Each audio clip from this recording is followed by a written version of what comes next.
오늘 우리에게 주실 하나님의 말씀을 보시겠습니다. 말씀은 디모데후서 4장 7절에서 8절입니다. 순서지에도 적혀 있습니다. 디모데후서 4장 7절에서 8절 말씀입니다. 제가 봉독하겠습니다. 나는 선한 싸움을 싸우고 경주를 마치고 믿음을 지켰다. 이제 나를 위해 의의 면류관이 준비되었으니 주 곧 의로우신 재판장이 그날에 내게 주실 것이다. 그리고 나뿐 아니라 주의 나타나심을 사모하는 모든 사람에게도 주실 것이다. 아멘. 이 시간에는 예비된 의의 면류관이라는 제목으로 은혜 성교교회 김광문 목사님께서 말씀 전해주시겠습니다.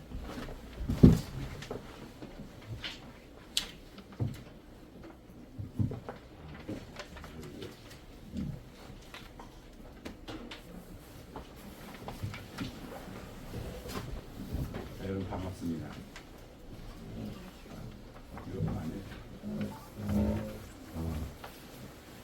네, 오늘 이렇게 또 좋은 자리에 저를 초청해 주셔서 감사드리고요.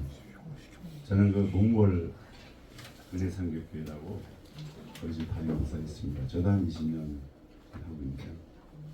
저는 그 몽골인을 주로 이제 사역을 하고 있죠. 그래서 어쨌든 오늘 여러분을 축하드립니다. 좋은 자리 갖게 해주셔서. 오늘 말씀은 예비된 의의 면류관을 받았으려면인데, 바울은 AD 67년경 로마 황제 때 그 참수형을 당하면서 순교했었습니다. 순교하기 1년 전에 디모데 전서를 로마 감옥에서 그 믿음의 그 아들인 디모데에게 쓴 것입니다. 근데 오늘 이 말씀은 그러니까 죽기 전에 이제 신앙 고백이라고 볼 수 있죠. 바울의 마지막 신앙 고백이라고 볼 수 있습니다. 그래서 내가 선한 싸움을 싸웠고 경주를 잘 마쳤고 믿음을 지켜서 이제 의의 면류관이 이르되었다.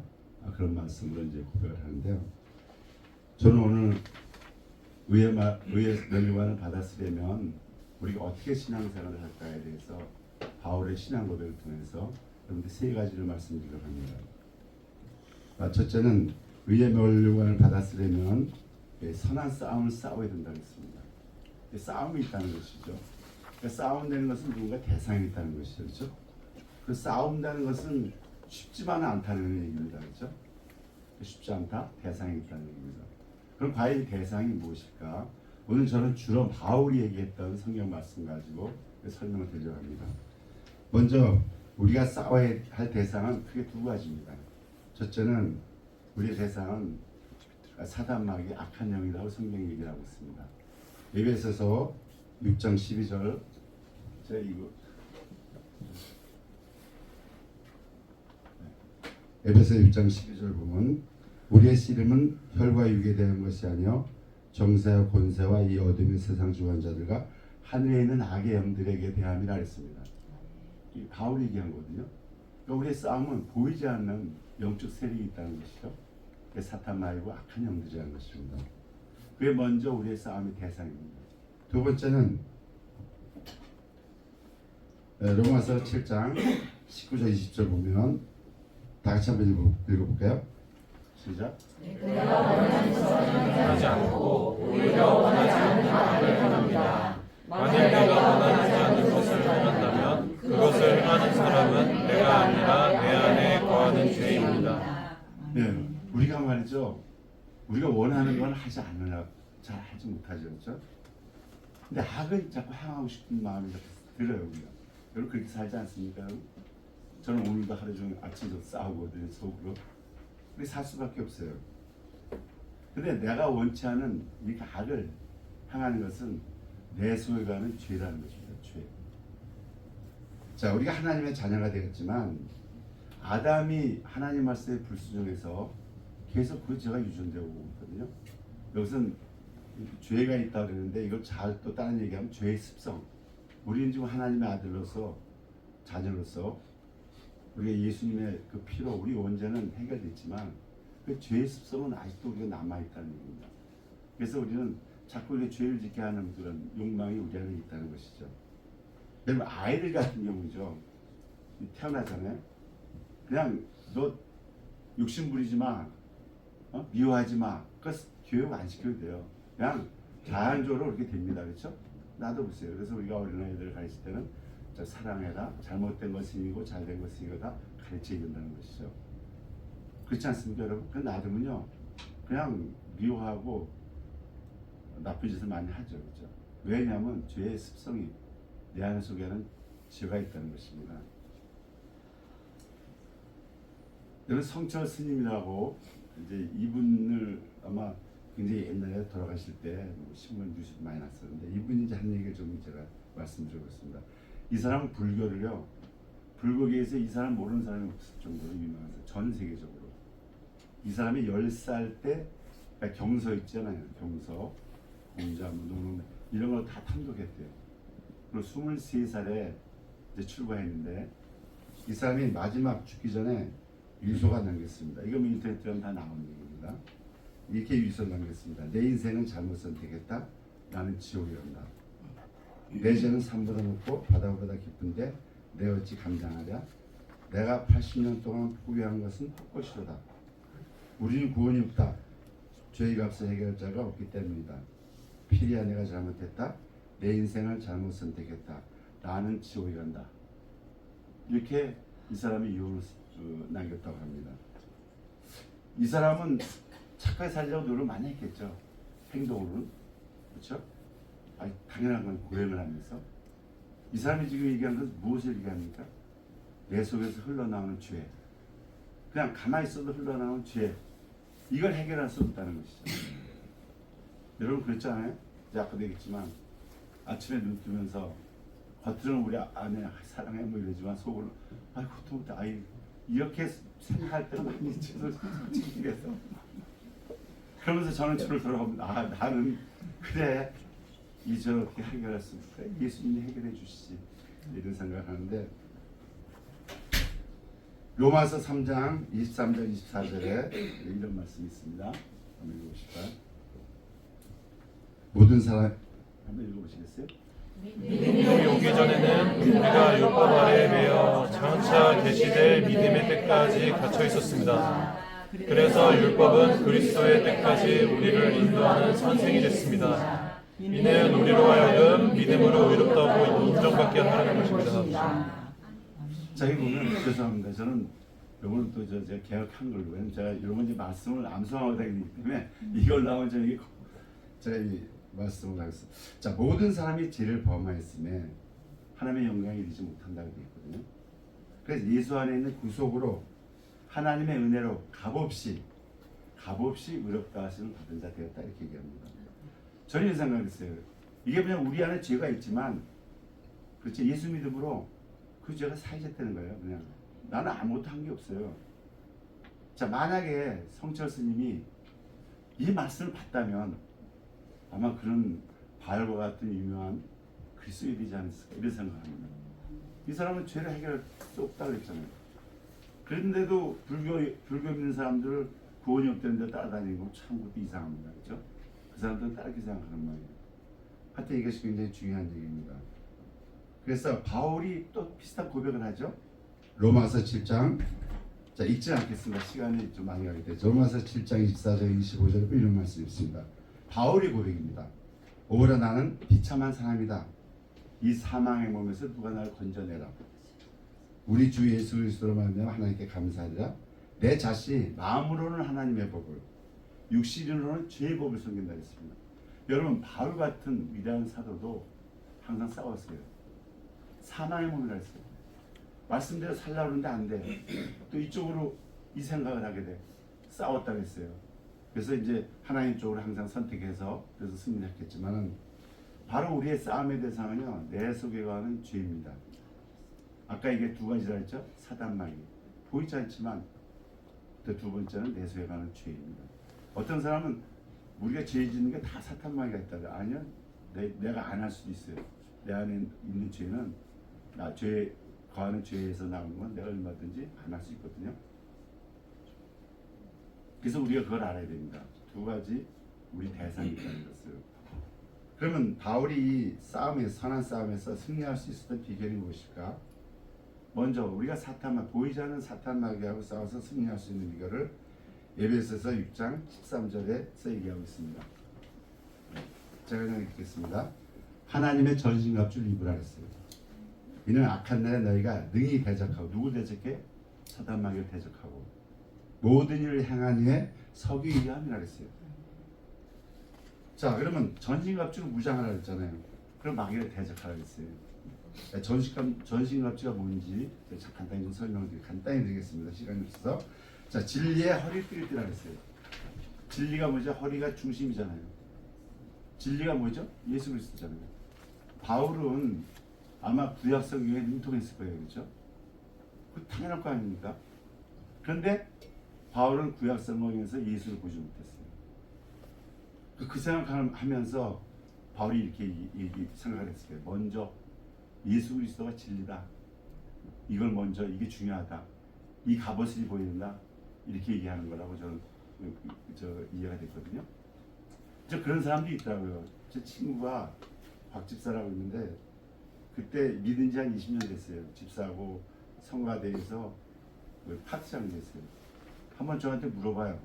아니, 신앙 얘기를 하는 거예요. 나는 말이지 하나님을 믿어져. 근데 예수님은 안 믿어지거든. 성령님하고 소원이 끼쳐. 그런 얘기를 하더라고요. 오늘 이 말씀을 준비하면서 그 생각이 났어요. 이런 사람도 있다는 것이에요. 하나님 믿어. 저 처음에 하나님 믿었는데 중동에서 태어나신 분을 왜 내가 믿어요? 그런 생각을 할 수가 있거든요. 그래서 우리가 고린도서 4장 4절 보면 이 세상 신이 믿지 아니하는 자들의 마음을 혼미케 해서 하나님의 영광의 복음의 그 방체를 받지 못하게 한다고 그랬어요. 그래서 예수 그리스도 그분이 진리라는 것, 그것이 굉장히 중요합니다. 두 번째는요, 의의 훈배입니다. 로마서 3장 28절 보면, 그러면 사람이 의롭다 하심을 얻은 것은 율법의 행위에 있지 않고 믿음으로 되는 줄 우리가 인정하노라 했습니다. 사단은요, 우리가 의롭다 하심을 받은 거죠, 그렇죠? 예수를 믿기 때문에 그건 행해야 될 율법에 의한 행위에 된 게 아니라 믿음으로 된 거라고 성경이 얘기했습니다. 근데 사단이 믿는 자들에게 이렇게 얘기해요. 너 매일 죄 짓지. 너 의롭지 않아. 이거 뭐 의로워. 그래서 우리를 공격합니다. 그렇잖아요, 여러분. 조금 죄 지면 내가 오늘 너 이거 진짜 거짓난 거야? 의심하게 만듭니다. 성경이 분명히 얘기하고 있습니다. 바울이 우리는 의롭다 칭함을 받았다고 얘기하는 것입니다. 우리의 죄를 생각하면 날마다 회개해야 되겠죠. 그래서 이 악한 세를 계속 악한 마귀가 너는 의롭지 않아. 우리는 그걸 막아야 됩니다. 우리 로마서 8장에 보면 이렇죠. 그러므로 이제 그리스도 예수 안에 있는 자에게는 결코 존재하는 겁니다. 이런 사람들이 많습니다. 제가 어떤 기도원에서 이제 기도 사역을 하는데 상당히 이런 사람 많아요. 우리가 이게 중요합니다. 우리는 의로운 자입니다.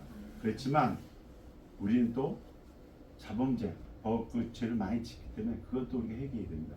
그러니까 예수 믿으면 구원받고 우리가 말씀에 순종해서 우리가 순종하며 나아갈 때 말씀이 뭐죠? 예수님 사랑, 하나님 사랑, 이웃 사랑이잖아요.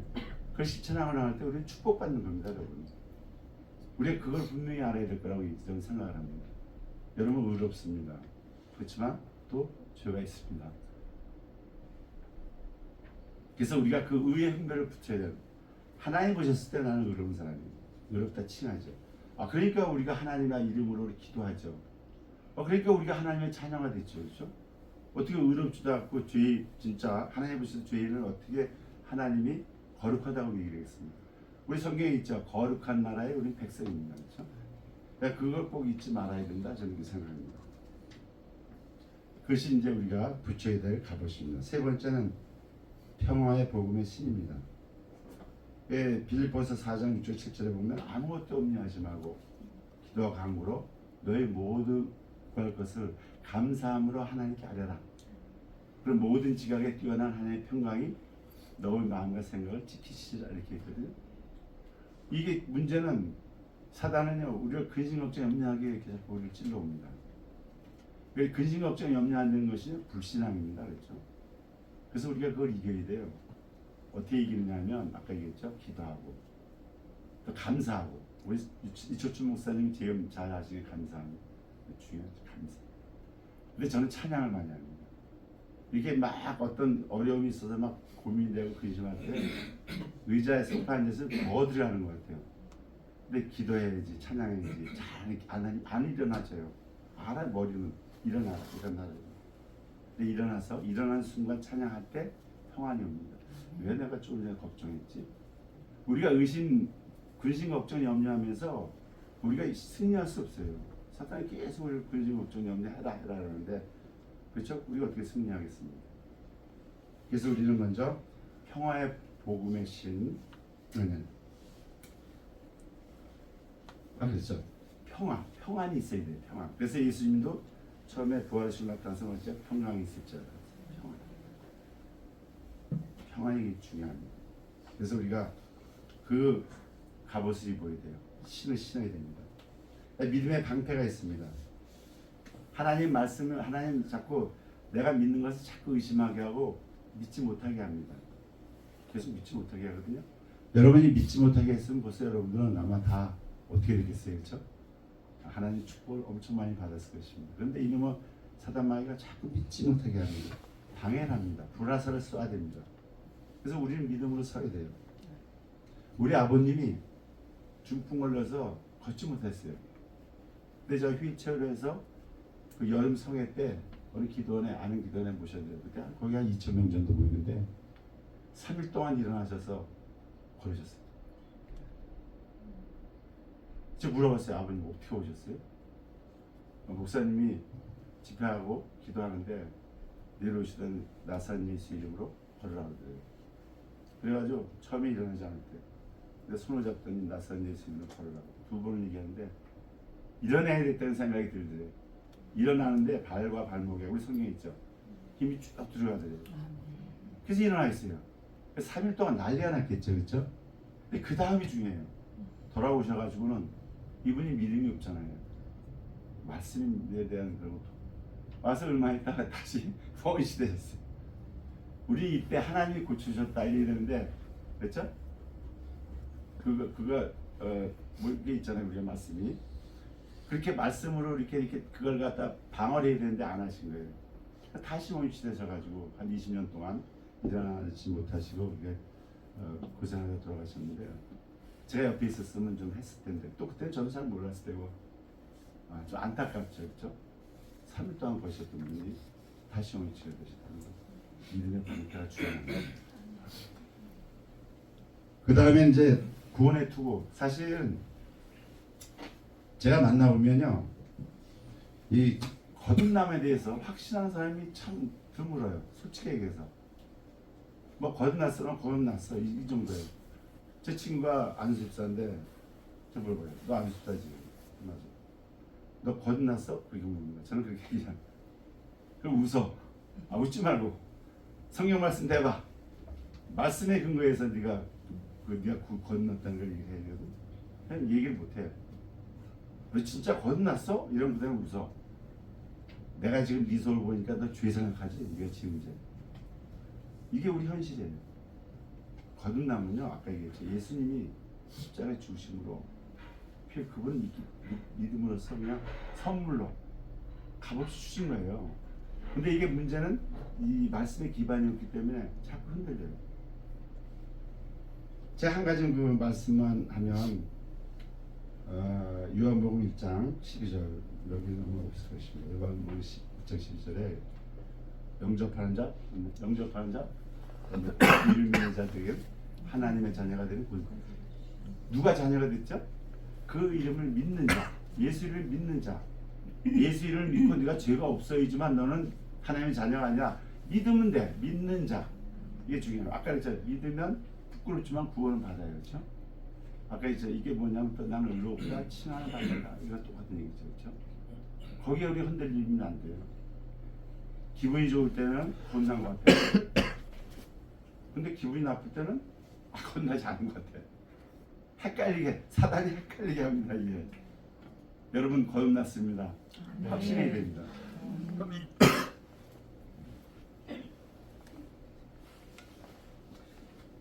이게 지금 방어 무기입니다. 방어. 장군이 말이죠. 싸움터에 나면 어떻게 돼요? 다 차려입잖아요. 맨 나중에 칼차죠. 그러니까 우리가 방어가 중요해요. 왜냐하면 베드로전서 5장 8절에 보면요, 이 사단 마귀가 우는 사자와 같이 두루다니며 산길자를 찾는다 그랬어요. 그리고 사단 그 성경 있죠. 이 세상 신이 누구라 했죠? 마귀입니다. 그렇기 때문에 항상 마귀가 우리를 공격합니다. 틈을 주면 안 돼요. 그래서 우리가 이 하나님의 이 방어를 잘해야 되는 것, 아까 얘기한 게 이제 중요합니다. 그 다음에 방어가 된 사람이 이제 나가서 싸우죠. 장수가요, 칼만 들고 나가 싸웁니까? 이것부터 먼저 하잖아요, 그렇죠? 나를 먼저 보호하는 게 중요합니다. 예수 믿고. 그 다음에 내가 어느 정도 신앙이 성숙하면 그때 이제 칼 들고 나가 싸우는 거예요. 성령의 검 하나님의 말씀을 가지라 했습니다. 마태복음 4장에 보면 성령에 이끌려 예수님께서 광야로 40일 동안 그렇죠? 시험 받아 나가십니다. 그때 사탄이 시험하죠. 뭐 그거 다 아실 겁니다. 세 가지. 근데 예수님께서 뭐라고 지금 공격을 했죠? 예수님은 그 신약이니까 예수님이 인정할 수 있는 기준은 당연히 구약이겠죠, 그렇죠? 그때는 마태복음 막 이게 없었을 때니까 기록되었을 때 구약의 말씀을 가지고 계속 사탄에게 지금 선포합니다. 그때 마귀 사탄은 떠났다고 했어요. 그래서 우리가 이 말씀을 알고 말씀으로 우리가 사탄의 공격으로 대적 공격을 해야 됩니다. 자, 그래서 저 마귀와의 싸움 승리할 수 있는 건 전신갑주를 무장하고 마귀를 대적해야 된다. 두 번째, 우리 소에 거하는 죄와의 싸움에서 우리가 승리될 거예요. 그렇죠? 고린도전서 16장 13절에 이렇게 얘기합니다. 깨서 믿음에 굳게 서라. 믿음에 굳게 서야 된다. 이게 중요해요. 믿음에 서야 돼. 하나님 말씀 들었으면 그냥 믿어야 돼. 그렇게 서야 된다는 것입니다. 근데 로마서 4장 20절 21절 보면 그 바울이 구약 성경의 아브라함에 대한 구약 성경을 좀 인용하는 것입니다.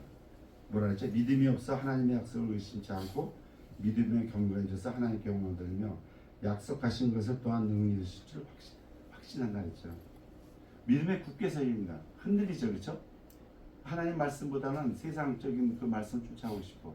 그렇지만 나는 믿음에 굳게 서야 된다 했어요. 그 다음에 약속한 것을 능히 이루실 줄 확신해야 된다 했어요. 저는 이렇게 생각합니다. 하나님 이 성경은 하나님과 나의 계약서예요, 계약서. 근데 내가 하나님은 절대로 계약을 파기 안 하시죠. 근데 내가 계약을 파기합니다. 어떤 부분에서 계약을 파기하면 그것이 내 것이 되지 않아요. 어떤 부분에서 내가 계약을 받아들이면 그것이 내 것이 되는 것이에요. 그건 우리 손에 달렸습니다. 그래서 우리가 이게 믿음에 굳게 서야 됩니다. 자, 정리하겠습니다. 이게 바울이 의의 멸망을 받았으려면 첫째 항에 선한 싸움을 승리했는데 상대는 사단 마귀 전신갑주로 무장하고 하나님 말씀으로 대적해요. 두 번째는 뭐죠? 내성에 거하는 자는 믿음에 굳게 서서 약속한 말씀이 능히 이루실 줄 확신해야지 승리할 수 있다 이런 것입니다. 두 번째 의의 물건을 받았으려면 바울처럼 경기를 끝까지 잘 마쳐야 합니다. 경기하는 자는 목표가 분명해야 됩니다. 교와 믿는 자 최우선의 목표가 뭐죠? 여러분 목표가 뭡니까 지금? 네? 우리의 목표가 뭐죠? 사도행전 20장 24절에서 바울이 얘기합니다.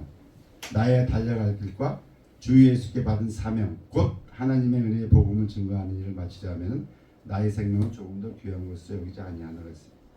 나의 달려갈 길과 주 예수께 받은 사명은 뭐죠? 하나님의 은혜의 복음을 증거하는 것입니다. 바로 수많은 고난과 환난과 역경을 당했습니다. 핍박을 당했습니다. 그렇지만 복음을 위해서 살았습니다. 고린도후서 11장 23절 27절 보면 그런 말씀이 있습니다. 옥에 갇히기도 하고 매도 맞고 뭐 여러 가지 위험도 당하고 자지 못하고 줄이고 목마르고 굶고 춥고 헐벗었노라 이렇게 얘기를 하고 있습니다. 바울은 복음 증거하는데 자기의 목숨을 바치고 열심히 했습니다. 누가복음 9장 25절에 보면 이런 말씀이 있습니다. 사람이 만일 온천을 얻고도 자기 잃든지 빼앗기든지 하면 무엇이 유익하려 했어요. 이거 다시 얘기하면 한 영혼이 구원받는 것은 천하를 얻는 거예요. 여러분 천하를 얻기를 원하십니까? 예? 직장이 잘 되고 뭐 사업 잘 돼서 하는 것보다 천하를 얻고 싶으세요? 나가서 한 사람한테 영혼 구원하세요. 그게 천하 얻는 것입니다. 하늘에 가면 상급이 쌓인다는 것이. 여러분 하늘을 보고 살 거니까 땅을 보고 살 것입니다. 우리가 결정하는 거예요. 제가 중국 선교사 젊은 목사 40도 안 된 목사를 제가 만났는데 그 아내는 한국 사람이고 딸이 3살짜리가 있었는데 2년 전 일이에요. 근데 이분이 중국에서 제자 둘하고 복음 전하다가 감옥에 들어갔어요. 근데 아버지가 공산당원이라 빼냈어. 근데 다시 복음 전했어. 그러니까 이제 어떻게 돼? 수배령이 되는 거예요. 그러니까 아버지가 그 정보를 미리 알고 피신시켰어요. 감옥으로. 여기가 있었어요. 저를 3번 만났는데 마지막 3번 만나서 이런 얘기야. 목사님, 저 중국으로 갑니다. 그래요. 왜 가세요? 우리 제자들이 있는데 같이 가서 합세해서 복음을 증거해야 돼요. 당신 너무 죽잖아. 바로 잡힐 거 아니에요. 그래도 가야 된대. 저 죽습니다. 그래. 여기 감옥에 오면 있든지. 그럼 사모하고 얘기했어? 얘기 다 했습니다. 사모도 했습니다. 제가 그 소리를 듣는데 눈물이 나는 거야. 젊은 사람이. 딸이 지금 3살인데 저 죽으러 가겠다는 거예요. 그래서 제가 이런 얘기를 했습니다. 예수님도 피하신 적 있잖아. 바울도 피했잖아. 그냥 가서 돌에다 던지면 깨지잖아. 그 제자들은 하나님한테 맡겨. 왜 당신이 책임질라 그래? 나 느낌은 그렇다. 내 하나님이 감동은 그렇다. 그러지 말고 당신 미국 갔다 온 적 있냐? 이때 미국으로 가라 그랬어요. 미국 가서 한 중사람 많으니까 가서 좀 성경 뭐 연구도 많이 하고 기도도 많이 하고 능력 받고 중국이 열릴 때 가서 복음을 전해라. 지금 개죽음 당하는 거 아니다 그랬어요. 기도하자 그랬어요. 기도하고 났더니 그래요. 자기도 보면 좀 힘들었겠죠, 그렇죠? 그 결단하니까 자유함 얻었습니다. 목사님 말이 맞는 것 같아요. 저 미국 가고 있습니다. 한 달 있는데 미국 간다고 왔어요. 미국 가서 망명을 해가지고 지금 자녀 하나 딸 가서 잘 살고 있어요. 지난해 제가 미국 가서 만났어요. 반주도 하고 그래서 먹고 살고 있지 않고 사회가 잘하는 거. 그 사람은 젊은 사람한테 목숨을 바칠 각오를 했다는 거. 저 그 사람 생각하다 마음이 찌개. 나는 뭘 했나? 여러분은 뭐 했습니까? 묻고 저한테 항상 물어. 제가 좀 힘들게 저거 할 때는 그 사람을 생각해. 나는 뭐 했나? 의의 멸론을 받았으려면 바울처럼 목숨을 바칠 각오로 열심히 복음을 증거합니다. 마지막으로 의의 멸론을 받았으려면 바울처럼 믿음을 지켜야 합니다. 하나님이 주신 사명. 사명이 뭐죠?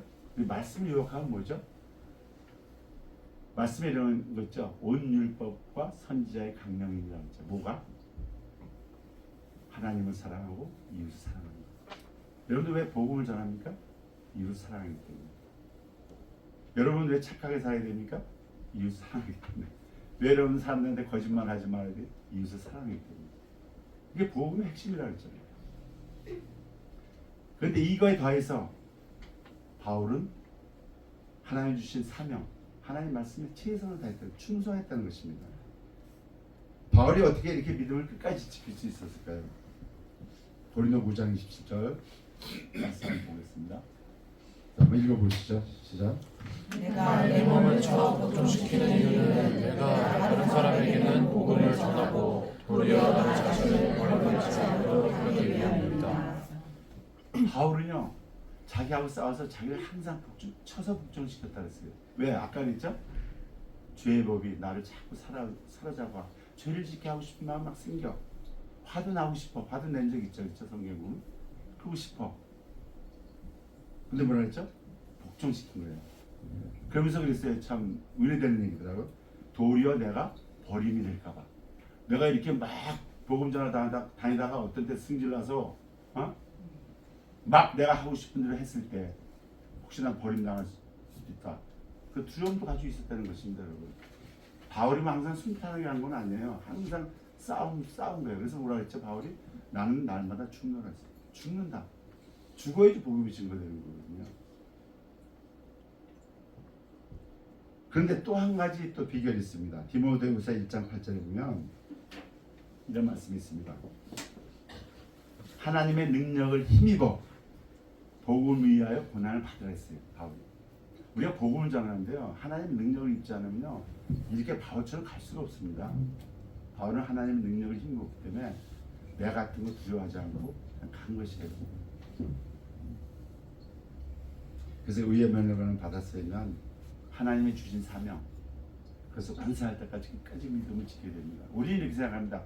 죄를 안 짓는 것만 괜찮은 줄 아는데 하나님 말씀대로 안 사는 것도 죄라는 거 아십니까, 여러분? 그거 아세요? 그것도 죄예요. 그러니까 우리는 죄에서 피할 수가 없어요. 그래서 우리가 회개도 하고 날마다 회개하고 말씀대로 살고 바울처럼 노력을 해야 되기도 합니다.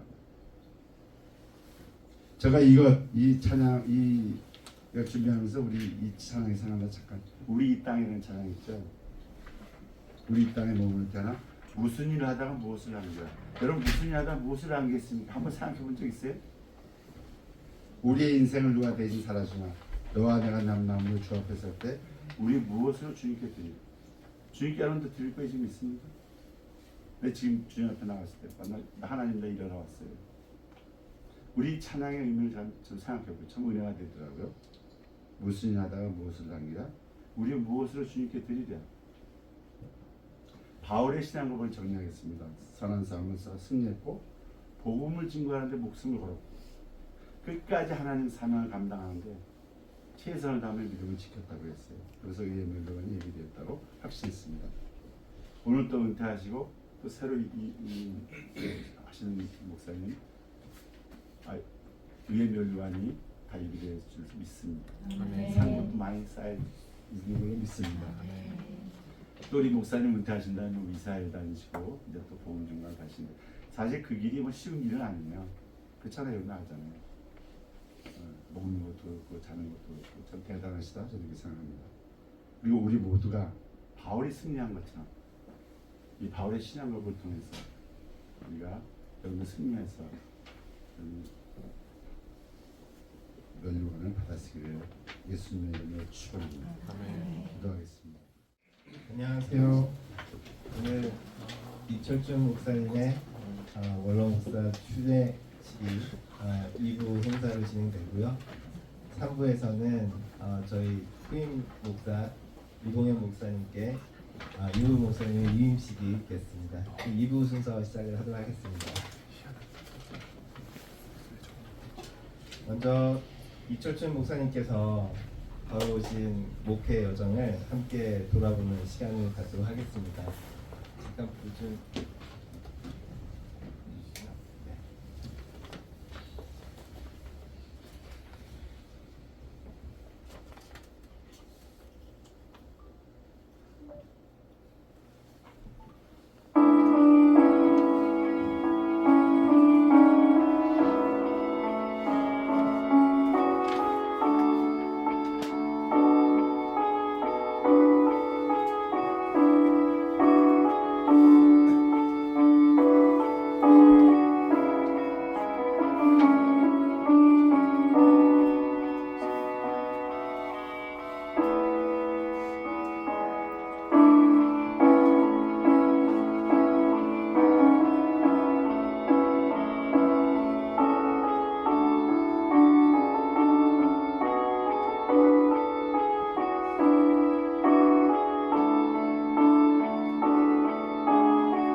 다음은 유석안수 집사님께서 은퇴하시는 목사님의 양력을 소개해드리도록 하겠습니다.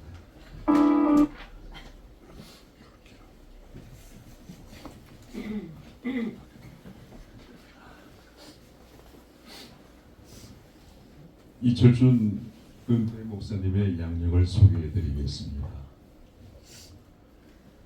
사랑하는 성도 여러분, 오늘 우리는 하나님의 부르심을 따라 충성되게 사역하신 이철준 목사님의 걸어오신 길을 돌아보며 감사와 존경을 표하는 시간을 갖고자 합니다. 이철준 목사님께서는 1954년에 출생하시고 하나님의 부르심을 받아 복음의 길을 걸으셨으며 총신대학교 총회 목회 대학원을 마치신 후 오직 복음 전파와 주님의 교회를 세우시는 일에 헌신을 하셨습니다. 2001년 밀라노 사랑의 교회겠죠. 2008년 밀라노 선교교회와 연합, 2009년 이스라엘에서 성경과 성지 연구 후 2010년 서울 서대문구 은연교회 협동 목사로 한국에 들어오신 후 2013년에 가온교회를 개척하고 오늘까지 오직 주님만을 의지하며 한 영혼을 사랑으로 품고 목양을 해오셨습니다. 목사님께서는 언제나 기도의 사람이셨고 말씀을 붙잡고 성도들의 신앙을 이끄셨으며 교회의 어려운 순간마다 하나님을 신뢰하며 우리를 바른 길로 인도해 주셨습니다. 때로는 힘든 시간이 있었지만 포기하지 않고 오히려 우리에게 믿음과 소망을 주셨습니다. 교회의 영적 부흥과 다음 세대를 위해 애를 쓰셨으며 성도들의 삶 속에서 하나님의 나라가 이루어지기를 간절히 기도하셨습니다. 목사님의 눈물 어린 기도와 사랑이 없었다면 오늘의 우리 가온교회도 존재하지 못했을 것입니다. 오늘 우리는 목사님의 사역을 기억하며 감사와 존경을 담아 이 자리를 마련을 했습니다. 이철준 목사님, 그동안 흘리신 눈물과 땀을 하나님께서 결코 잊지 않으실 것입니다. 감사합니다. 목사님 정말 수고 많으셨습니다. 그리고 진심으로 감사드립니다. 감사합니다.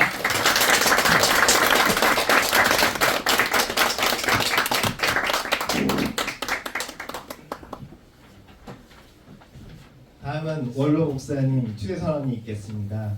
추대 선언은 성도 대표인 허영실 권사님께서 해주시겠습니다.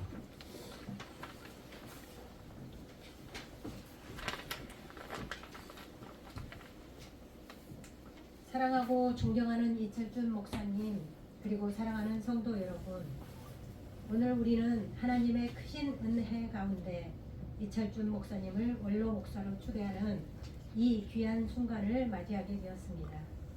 목사님께서는 하나님의 부르심을 따라 충성스럽게 사역하시며 우리 교회를 기도로 세우시고 말씀으로 양육하시며 사랑으로 이끌어 주셨습니다.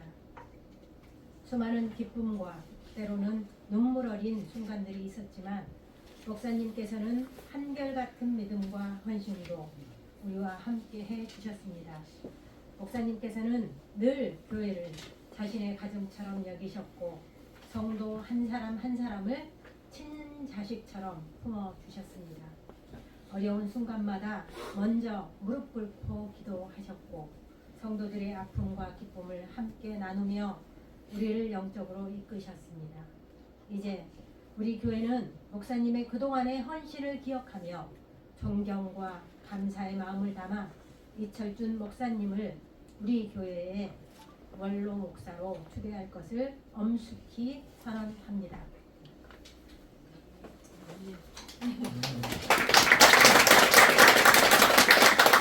목사님, 앞으로도 우리의 영적 아버지로서 계속해서 사랑과 지혜로 함께 해주시고 우리 교회를 위해 기도해 주시기를 부탁드립니다. 하나님께서 목사님의 남은 여정도 복 주시고 평안과 기쁨이 넘치는 삶을 허락해 주시기를 간절히 기도합니다. 이 시간 교회와 성도들의 마음을 모아 감사와 존경을 담아 이철준 목사님을 원로 목사로 초대함을 다시 한번 선언합니다.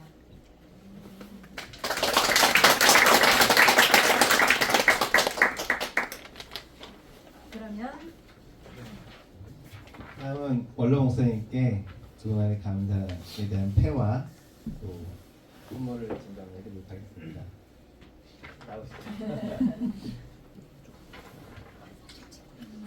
카페의 내용은 제가 네. 원로 목사 초대 감사패. 목사님께서는 하나님의 부르심에 순종하여 가온교회 담임 목사로서 오랜 세월 사랑과 헌신으로 교회를 섬기셨습니다.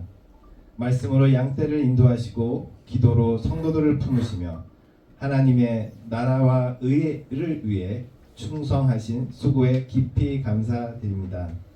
이제 원로 목사로서 귀한 지혜와 사랑으로 교회를 위해 중보해 주시고 다음 세대를 축복해 주시기를 소망하며 온 성도의 존경과 사랑을 담아 이 패를 드립니다. 2025년 3월 30일 가온교회 교인 입동.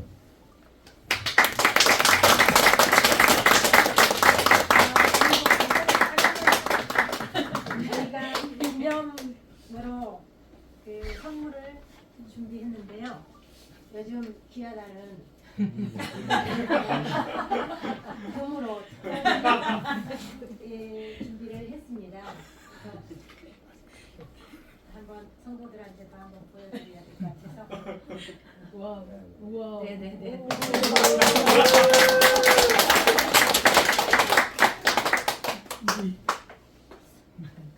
감사합니다. 근데 이 선물은 제 게 아니고 우리 제 아내 겁니다. 역시 목사님 보셨어요.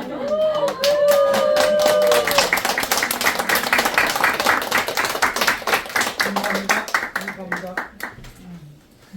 다음으로 제가 성도 대표로 축사를 하겠습니다. 사랑하는 이철준 목사님 그리고 이 자리에 함께하신 모든 성도 여러분, 오늘 이 귀하고 복된 자리에서 존경하는 이철준 목사님의 은퇴를 축하하며 감사의 인사를 전할 수 있어 참으로 기쁩니다. 목사님의 함께한 시간들을 떠올리면 늘 겸손과 사랑 그리고 한결같은 신앙의 모습이 마음 깊이 떠오릅니다. 목사님께서는 단순히 말씀을 전하시는 분이 아니라 삶으로 복음을 증거하시는 분이었습니다. 어려운 환경 속에서도 흔들리지 않고 하나님만을 의지하며 교회를 이끌어 가시는 모습은 많은 이들에게 깊은 감동과 도전을 주셨습니다. 목사님은 한 영혼을 천하보다 귀하게 여기며 늘 성도들을 위해 기도하시고 돌보셨습니다. 때로는 힘들고 지칠 법한 순간에도 하나님이 하십니다라는 말씀을 하시며 우리를 위로하고 격려해 주셨던 기억이 납니다. 그 말씀 한마디가 얼마나 큰 힘이 되었는지 모릅니다. 오늘 우리는 목사님의 은퇴를 축하하며 또한 원로 목사로서 새로운 걸음을 내딛는 이 순간을 축복합니다. 그리고 저는 감히 은퇴라는 단어를 사용하고 싶지는 않습니다. 왜냐하면 목사님께서 결코 하나님의 부르심에서 은퇴하시는 것이 아니라 이제 새로운 길로 이제부터가 새로운 시작이며 하나님께서 예비하신 또 다른 사역의 길로 나아가시는 출발점이라 믿습니다. 목사님 그동안 교회를 위해 흘리신 눈물과 헌신을 하나님께서 결코 잊지 않으실 것입니다. 앞으로의 모든 걸음도 하나님께서 친히 인도하시고 평안과 기쁨으로 채워주시기를 간절히 기도합니다. 완전한 강건하시고 더욱 귀하게 쓰임 받으시기를 바랍니다. 목사님 정말 존경하고 사랑합니다. 그동안 수고 많으셨습니다. 감사합니다.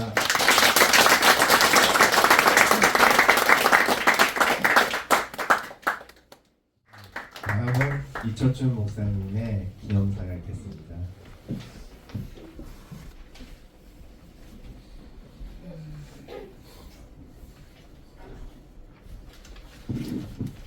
여러분의 그 과분한 축하와 사랑과 그 말씀에 너무 이제 부끄러움도 느끼고 송구스럽습니다. 인사말을 준비해서 이제 전달하겠지만 설교도 듣고 예배를 진행하는 동안에 하나님께서 감동을 주셨어요. 성경 말씀에서 요셉이 고향으로 돌아올 때 에서를 만나고 땅에 엎드려서 절하던 모습을 보여주셨고, 또 야곱이 침상에서 이제 요셉에게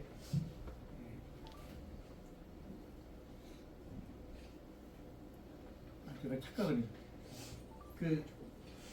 우리가 그 말씀을 전달할 때 이게 이제 가끔 혼돈이 올 때가 있어요. 제가 이제 그 성경 말씀 중에서 이제 그 두 모습이 드러났는데, 이 침상에서 절하는 그 야곱의 모습은 그 요셉에게 그 마지막 사명을 맡기고 장례를 맡기는 그러한 그 부탁할 때 침상에서 절했다고 그렇게 말합니다.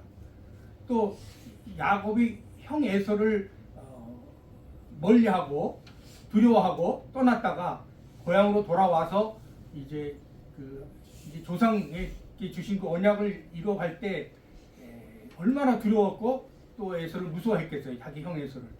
근데 에서를 만나자마자 땅에 엎드려서 여러 번 절했다고 말합니다. 그래서 하나님께서 말씀하셨어요. 성도들에게 감사의 절을 해라. 하나님께 생각하면서, 하나님 은혜를 생각하면서 성도들에게 감사의 절을 해라. 우리 원로 목사님에게도, 사모님에게도 절을 해라. 우리 또 잘못한 성도들에게도 용서의 절을 해라. 제가 여러분들을 위해서 절을 하겠습니다.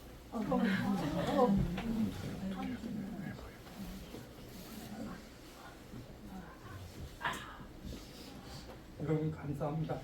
제가 부족한 게 너무 많았습니다. 참 모든 것이 하나님의 은혜입니다. 여러분이 도와주시지 않았으면 여기까지 올 수 없었어요.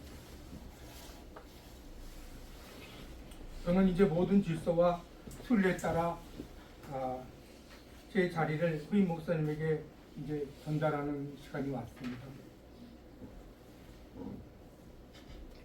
오늘 말씀 전해주신 목사님 감사드리고, 그동안 교회를 시작했던 그 밀라노 때부터 생각하면서 정리를 해봤습니다. 밀라노 교회에서 같이 생활하고 서울에서 개척할 때 참여하고 함께한 성도들을 생각하면서 감사를 드립니다. 한마루 권사님, 단호성 집사님, 또 한비, 구지원 권사님, 이미경 사모님, 현준 씨, 또 황찬희 전도사, 부인 희은 사모, 그리고 이진영 장로님과 양정 권사님, 이분들은 교회 개척 때부터 큰 역할을 하셨습니다. 이진영 장로님 부부는 남가자동에 예배처를 제공하셨고, 또 교회 개척 시부터 많은 부분에서 큰 역할을 감당해 주셔서 교회 2층 얻는데도 큰 보증금을 내주셨고, 교회를 유지할 수 있도록 이렇게 도와주셨습니다. 교회를 지켜오시는 여러분들 중에서 특히 돌아가셨지만 안승희 권사님과 또 유희봉 집사님이 가까운 곳에서 잘 섬겨주셨고, 또 몇 년간 주방을 전적으로 책임지시고 맛있는 음식을 해주신 우리 오금필 권사님이 계셨고, 또 주일 예배 때마다 사회를 맡아주시고 성경 봉독을 해주신 이석 집사님과 김일영 권사님, 또 개척교회 몇 년간 반주해 주시고 코로나 기간 중에도 중국에서 교회를 위해서 큰 헌금을 해주신 우리 김창현 집사님 부부가 있습니다. 이분들은 코로나 기간 2년 동안 그렇게 참 귀한 헌금을 해주셨어요. 그분들 때문에 우리가 외식을 할 수 있었는데, 이제 며칠 전에 연락이 왔더라고요. 부모님과 이미 사전에 이제 여행 계획이 있어가지고 참석하지 못한다. 5월 중에 한번 만나자, 그런 인사말을 전해왔습니다. 그분들이 교회 개척 때부터 함께 하셨고, 김창현 선생님은 이제 좀 나중에 오셨지만 반주해 주시고 그랬습니다. 그리고 교회에서 또 찬양과 여러 가지 굳은 일을 맡아주신 우리 임진규 이상명 집사님에게도 감사드립니다. 교회의 후임자를 또 생각할 때가 왔습니다. 그때는 또 하나님이 역사하셔서 또 허영실 권사님의 용기와 또 적극적인 또 노력으로 엄토혜순 집사님을 통하여 이봉현 목사님을 연결해 주셨습니다. 사모님과 가족도 같이 연결해 주셨습니다. 지금도 그분들은 평택에서 매주 예배 참석하는 중에 있습니다. 또 언니 허영미 집사님과 그 가족 주영이 그리고 그 동네에 사시는 황원정 집사님, 소담이 이 모두 다 이렇게 협력하여 선을 이루는 예배를 이루게 하시는 그런 역할을 감당하셨습니다. 그리고 주방을 항상 빛나게 해주시고 맛있는 음식을 해주시는 이승우 집사님, 또 교회 운영위원장이 되셔서 중요한 일을 맡고 계시는 우리 박영규 안수 집사님, 교회 재정과 살림에 수고하시는 또 최영주 권사님, 또 영상을 도와주는 종혁이 우리 종현이 모두 감사합니다. 그리고 우리 교회를 무심양면으로 기도해 주시고 그 10여 년 동안 거의 매달 한 번씩 10여 년 동안 12년 동안 교회를 참석해 주신 우리 장윤선 목사님과 사모님, 그리고 교육할 때마다 항상 예배에 참석하신 따님 두 따님이 있습니다. 장명 권사님과 장연아 권사님. 그리고 오늘 예배에 참석해 주셔서 말씀 전해주신 우리 김강 목사님, 또 우리 오남수 권사님, 이분들은 참 저희의 선배와 친구가 되어서 시간을 내어서 교제하고 교제를 허락해 주신 분이신 분입니다. 이분들 외에도 많이 있습니다. 이분들을 기억하고 이렇게 인사드리는 것은 우리가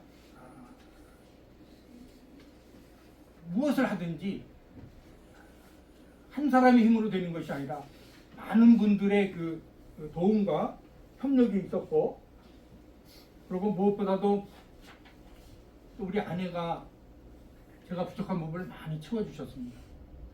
도와주셨습니다. 그래가지고 도와주었습니다. 이 아내에게 너무 경호를 붙였습니다. 아내가 큰 힘이 되어서 저를 정말 살려주었습니다. 약한 부분 다 채워주고, 특히 이 주방에 코로나 기간 동안에 그 2년 이상을 말없이, 정말로 말없이 주방에서 다 그 음식을 해내는 거 보고 정말 저보다 낫다 이런 생각을 했습니다. 그 옛날에 우리 우리 오문필 권사님한테 잘 배워가지고 그렇게 힘을 얻은 것 같아요. 정말로 감사합니다. 그래서 아내에게 다시 한번 감사하고, 그리고 이 모든 것을 허락한 주인공, 가장 영광스러운 분은 우리 하나님이십니다. 하나님께서 말씀하셨습니다. 하나님을 사랑하는 자 모든 것이 합력하여 선을 이룬다고 하셨습니다. 어려운 일, 좋은 일, 실수한 일들이 많이 있었지만 모든 것이 연결하여 마지막에는 선한 결과로 구원의 은혜로 인도하시는 말씀입니다. 그동안 가슴 아픈 일도 많이 있었습니다. 일본을 왕래하시며 우리 교회를 추적하셨던 김정수 선교사님이 돌아가신 일이 가슴이 아프고, 그때 이제 그분이 이제 무슨 사업을 하신다고 했는데 제가 적극적으로 좀 권변해서 그걸 좀 날렸어야 되는데 그걸 날리지 못해가지고 너무너무 가슴 아프게 돌아가신 것이 기억이 납니다. 그리고 또 좋은 일도 많이 있었습니다. 우리 교회에 출석하면서 결혼한 가정이 황찬희 목사 부부, 또 김창현 집사님 부부, 임진규 집사님 부부, 그리고 우리 임진규 집사님은 우리 어머니 임미경 사모를 위해서 처음에 이제 우리 교회 이제 집사님도 계셨다가 결혼하셔가지고 이제 사모가 되셨는데, 간 경화로 굉장히 생명이 위험했는데 자기 간을 어머니를 위해서 제공했습니다. 너무 귀한 약속이었습니다. 모르는 분들이 계실 거예요. 그리고 우리 박영규 집사님이 몇십 년 만에 누나를 찾은 일도 이제 교회를 섬기면서 하나님이 인도하셔서 이루어진 것이기 때문에 감사하고, 그리고 또 감사한 일은 저희가 밀라노 교회를 섬길 때에 그 성도들과 함께 한 마음이 되어서 우리 크리스마스 때 이브에 선물 준비해 가지고 사탕과 돈 10유로, 지금 한국 돈으로 하면 한 15,000원 그 정도 되죠. 그거를 넣어가지고 10유로라고 해서 봉투에서 전달하라고 이제 중앙역에 갔었습니다. 거기서 이제 크리스마스 캐롤을 부르고 이제 시간이 지났는데 사람들이 몰려들기 시작했어요. 가난한 사람들, 난민들, 여행객들 막 몰려들고 다 나눠드리지 못하고 이제 일부만 나눠드린 게 이제 생각이 나고, 그때 그 찬양 들으러 많은 사람들이 오는 것들이 너무 귀했고, 아, 교회가 이런 역할을 하는 거구나. 근데 거기서 감사로 충만해도 되는데 더 감사한 거는 이제 조금 시간이 지나서 이제 저희들이 돌아갈까 하는데 역사에서 누가 나오는 거예요. 한국 여성인데 그분이 이제 우리의 찬양을 듣고 우리 한국인들 모임인 줄 알고 나와서 이제 가까이 오길래 물어보니까 기차가 끊겨가지고 지금 갈 데가 없다고. 그래서 이제 아, 그러냐고 우리가 이제 데려다가 재워서 보내고, 그리고 이제 그 후에 이제 연락이 몇 번 왔는데 교회가 이런 모습으로 계속 기억이 되고 남아 있으면 얼마나 교회가 귀한지 그리고 감사한지 자기가 새롭게 깨달았다고, 그런 이제 연락이 왔던 것이 기억이 납니다. 이제 그런 것들을 우리가 유지해야 되는데 우리가 여러 가지로 이제 또 부침이 많고 약한 부분들이 이제 해결이 안 돼서 더 큰 빚을 내지 못한 것들이 마음에 남아 있습니다. 교회는 세상에서 가장 귀하고 아름다운 곳입니다. 예수님이 진정 교회의 머리가 되신다면 문제될 것이 없습니다. 우리 한 사람 한 사람이 이제 예수님의 권위를 무시하지 않고 날마다 죽는다는, 예수님의 영광을 위해서 죽는다는 마음으로 섬기면 교회는 앞으로 계속 하나님께서 지켜주시고 복을 내려주실 것입니다. 여러분 모두가 여러 모양으로 믿음과 사랑으로 교회를 섬겨주셨기에 가온교회가 존재할 수 있었습니다. 시작은 미약한 상태로 여기까지 왔습니다만 하나님은 한 사람의 영혼을 어떻게 변화시켜서 어떻게 또 영광을 받으실지 몰라요. 그래서 우리는 큰 가능성, 소망을 품고 있는 상태라고 생각합니다. 이제 새로운 목사님이 오셨고 더욱 준비된 운영위원 그리고 성도 여러분들이 더욱 성장해서 이제 더 큰 도약을 할 수 있다는 가능성을 보여주셨습니다. 감사합니다. 제가 태어나서 가장 감사한 일은 예수님을 믿고 구원에 대한 지식과 확신을 얻게 된 것이며 그리고 교회를 섬기게 됐던 일입니다. 예수님의 보혈이 모든 것을 씻어 주셨고 또 앞으로도 계속 씻어, 우리가 완전하지 못하지만 주님이 원하는 수준에 이를 때까지 씻어 주신다는 그런 믿음이 있습니다. 교회에서 하나님의 진리인 복음이 선포되고 구원의 역사가 계속 일어나면 반드시 하나님은 교회를 통해서 기뻐하시고 교회를 기뻐하시고 영광을 받으시고 또 성도들을 위한 충만한 복, 하늘의 상급을 반드시 허락하실 것입니다. 그의 면류관이 예비되어 있습니다. 하나님을 아는 지식이 최고의 지식이며 하나님께서 주신 뜻대로 믿음을 지키면 반드시 승리한다는 믿음을 주셨습니다. 이제 앞으로도 계속 하나님의 뜻이 무엇인지 찾고 구하면 하나님께서 반드시 말씀과 성령으로 여러분들을 인도해 주실 것입니다. 지금 국내적으로 많은 시험과 도전을 받고 있습니다. 어떠한 위기에도 대처할 믿음과 지혜가 필요하고 말씀으로 무장할 때입니다. 이제 후임 이봉희 목사님이 후임으로 오셔서 성도 여러분과 함께 교회를 섬기실 때 여러분들이 많이 도와주셔야 합니다. 우리 이봉희 목사님과 사모님, 정영 사모님은 가족들이 있지만 물론 직장과 또 교제권이 있지만 항상 외롭습니다. 목회자는 외롭습니다. 그래서 여러분들이 한 마음으로 도와주시고 우리에게 주신 사명을 함께 이뤄나가면은 그 역사도 일어나고 하나님께서 여러 가지로 돕는 손길을 도와주시고 돕는 자들, 즉 교회를 사랑하고 또 복음을 위해서 헌신하는 자들을 축복하실 것입니다. 하나님께서 여러분 모두 지켜주시고 그리고 가정과 여러분들이 하시는 일 다 지켜주시고 그리고 앞으로 교회와 함께 성장하도록 허락하셨으니 교회를 위해서 더욱 기도하시고 또 많이 무슨 역할을 감당하실 수 있는지 찾아서 헌신해 주시면 반드시 하나님께서 갚아주실 것입니다. 하나님 은혜를 항상 감사드리고 또 여러분의 은혜를 감사하면서 잊지 않고 늘 또 기도하겠습니다. 그리고 앞으로도 아까 권사님 말씀대로 여러분들을 위해서 할 수 있는 것인지 한번 찾고 그리고 돕는 역할을 감당하겠습니다. 감사합니다.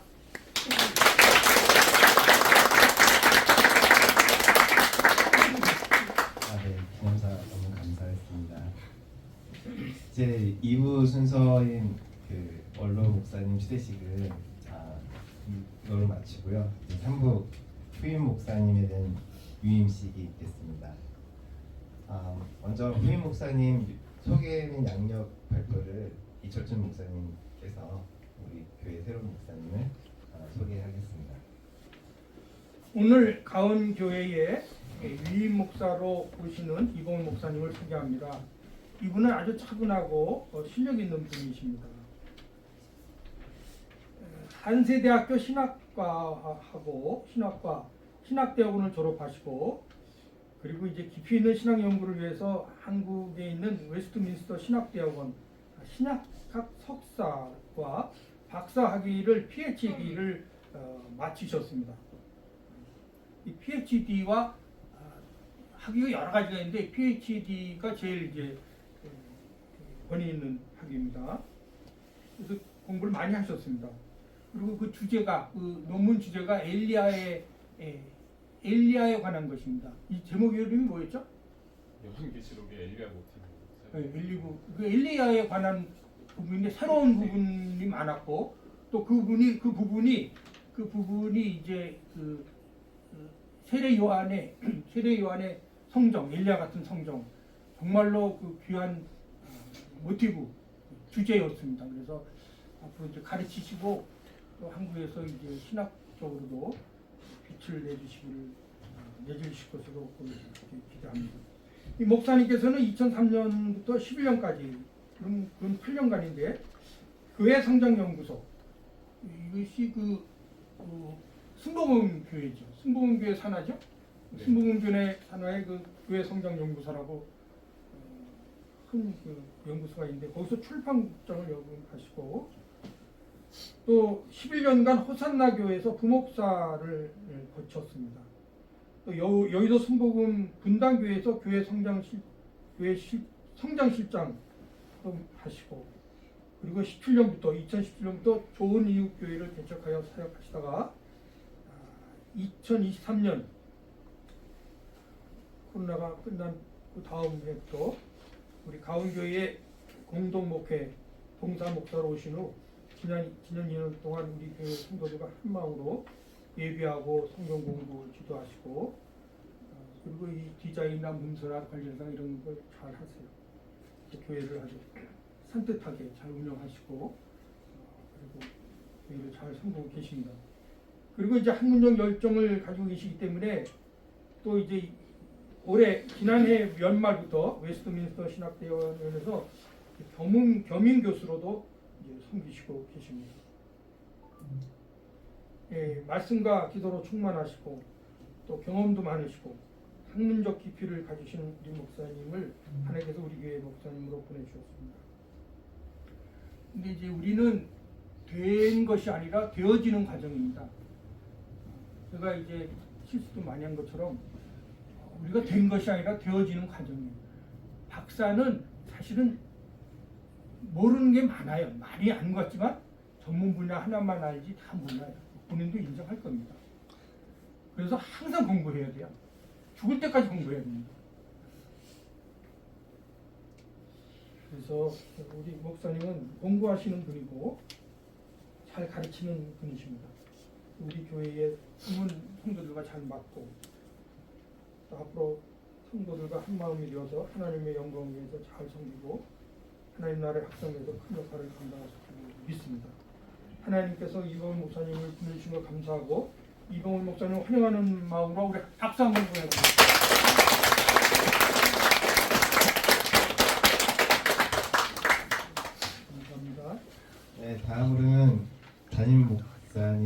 위임장을 전달하도록 하겠습니다. 네, 이철준 목사님께서 나와주시면 감사하겠습니다. 네. 하나님께서 세우신 거룩한 교회에서 주의 복음을 바르게 선포하며 성도들을 사랑으로 양육하고 주님께서 맡기신 사명을 충성스럽게 감당할 목회자로 본 교회는 하나님의 뜻과 교회의 결정에 따라 이봉현 목사님을 가온교회 담임 목사로 위임합니다. 앞으로 목사님께서는 하나님의 말씀과 기도로 교회를 섬기며 성도들을 사랑하고 가르치며 주님의 몸된 교회를 세워가야 할 책임과 사명을 감당하시게 됩니다. 또한 기독교 대한 하나님의 성회의 교단 헌법과 가온교회의 정관에 의거하여 가온교회의 청빙을 받고 위임 목사가 되었기에 이를 증명하고 기념하여 위임 목사장을 드립니다. 본 교회 모든 성도들은 목사님을 위해 늘 기도하며 하나님께서 허락하신 복된 사역을 온전히 감당하실 수 있도록 한 마음으로 협력하고 도역할 것을 다짐합니다. 이에 위임의 증표로 이 위임장을 드립니다. 2025년 3월 30일 기독교 대한 하나님의 성의 가온교회 원로목사 이철준, 담임목사 이봉현, 성도대표 박용규.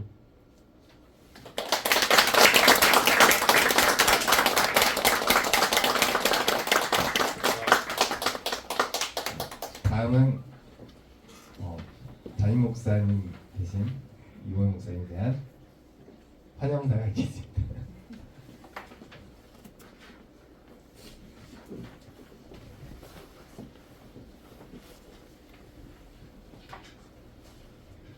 사랑하는 성도 여러분, 그리고 우리 교회의 새로운 담임 목사님이 되신 이봉현 목사님, 오늘 우리는 하나님의 크신 섭리와 은혜 속에서 새로운 담임 목사님을 모시게 되었습니다. 이 자리는 단순한 위임식이 아니라 하나님께서 우리 교회에 맡기신 사명을 새롭게 감당해 나가는 새 출발의 자리라고 믿습니다. 목사님, 우리 교회를 위해 기도해 주시고 이 자리를 기꺼이 맡아주셔서 진심으로 감사드립니다. 목사님께서는 지금까지 신실한 말씀 사역과 깊은 사랑으로 많은 성도들을 돌보셨고 오늘부터는 그 사랑으로 우리 교회를 품어주실 것입니다. 우리는 기대와 감사의 마음으로 목사님을 맞이합니다. 목사님께서 앞으로 말씀을 전하실 때 우리는 기쁨으로 듣겠습니다. 목사님께서 기도하실 때 우리도 함께 기도하겠습니다. 목사님께서 교회를 섬기실 때 온 성도가 한 마음으로 동역하겠습니다. 목사님은 혼자가 아닙니다. 하나님께서 함께 하시고 우리 성도들도 한 마음으로 함께 할 것입니다. 그러니 언제나 힘내시고 기쁨으로 사역해 주시기를 부탁드립니다. 이제 우리 모두가 한 가족이 되었습니다. 목사님을 진심으로 환영하며 하나님께서 주시는 평안과 은혜가 늘 함께 하시길 기도합니다. 우리 모두의 마음을 담아 목사님을 따뜻하게 맞이하는 큰 박수를 부탁드립니다.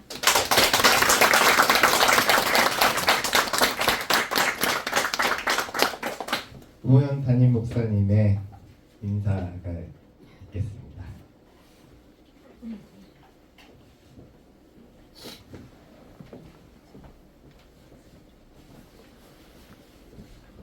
할렐루야, 반갑습니다. 떨리네요. 1부 때는 가슴이 아프고 그랬는데 순서가 다가오니까 또 감사하기도 하고 하나님의 은혜에 대해서 다시 한번 고백하게 됩니다. 그래서 저도 행사를 준비하면서 행사 준비가 좀 바쁘긴 했는데요. 저 나름대로 한번 돌아보는 시간을 가졌습니다. 2년 동안 무슨 일이 있었는가, 하나님께서 저에게 어떤 은혜를 주셨는가 라는 생각을 해보면서 참 복된 시간이었구나 라는 생각을 많이 했어요. 하나님께서 저에게 가온교회 또 가온교회로 부르시고 또 가온교회와 함께하는 그 2년의 그 시간들 속에 제 인생에서 생각지 못한 일들이 정말 많이 일어나더라고요. 학위를 하게 된 것도 그렇고 또 학교에서 강의를 하게 된 것도 그렇고 여러분들과 함께 교회를 세워나가는 그런 기쁨, 그런 은혜들을 하나님께서 저에게 주시는구나. 목회가 진짜 사람이 하는 게 아니구나. 하나님의 은혜로 하는구나 라고 하는 거를 정말 고백을 하지 않을 수 없게끔 하나님 저를 인도하신 것 같습니다. 그런 은혜들이 이렇게 여러분들과 같이 민낯과 같이 할 수 있어서 참 감사드리고요. 무엇보다도 우리 초주 목사님도 박성희 사모님 이렇게 헌신하시고 또 이렇게 그동안 눈물로 또 우리 성도들 가족처럼 친자식처럼 이렇게 아껴주시고 이렇게 섬기셨는데 그 터 위에 또 이렇게 제가 부족한 제가 사역을 할 수 있게 되어서 너무 감사드리고요. 앞으로도 그런 마음 목사님께서 어떻게 이렇게 사랑하실까 이런 생각 많이 해요. 이렇게 세심하게 성도들의 아픔을 돌보고 이렇게 하실까라는 생각들 많이 합니다. 참 배울 것이 참 많다라는 생각을 하고요. 그런 마음으로 목사님의 목회를 잘 이어받아서 사역에 충실하도록 말씀을 잘 전하는 그대가 되도록 노력하겠습니다. 모든 영광 하나님께 올려드리고 마치도록 하겠습니다. 감사합니다.